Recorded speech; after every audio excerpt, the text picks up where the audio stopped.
like that. Or you can take the end of your Makati rein and make a loop or two and tie it right up here to your saddle strings. Or perhaps you can take your Makati reins and just put a couple half hitches right around your saddle horn. Do you know what a half hitch is? A half hitch is making a loop with our rein with the end of the rein on the bottom, just like this, and laying it over our saddle horn. Making another loop, turning it over so that the end is on the bottom, and laying it over that saddle horn. In the rein cow horse tradition, we start our horses in the snaffle bit as 2- and 3-year-olds, and then we progress them into the Hackamore as 4- and 5-year-olds. So this horse had all the basic maneuvers down. He understood how to yield left and right.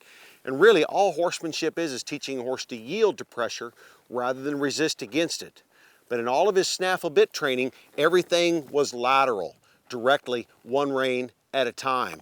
Now in the Hackamore, he's going to begin to feel things vertically.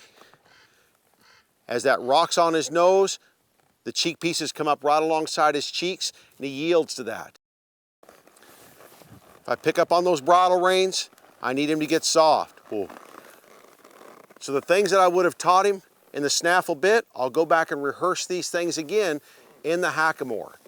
He has a basic understanding of how to yield, but the feel is different. So just go back to square one and check this out and make sure that lateral flexion works as good for you in the Hackamore as it was working for you in the snaffle. Now, the ultimate goal of our horses in the rein cow horse business is for us to one day be able to ride them one-handed. And so what you'll see us do in the Hackamore is begin to introduce this neck rein more and more and get our hands a little closer together than they were in the snaffle bit.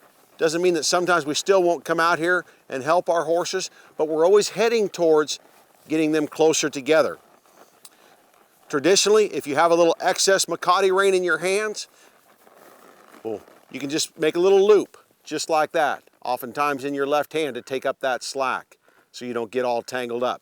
You need that extra Makati rein, you can let it go. Boom, you come in here and put that loop right in your hand, and now you've got things shortened up.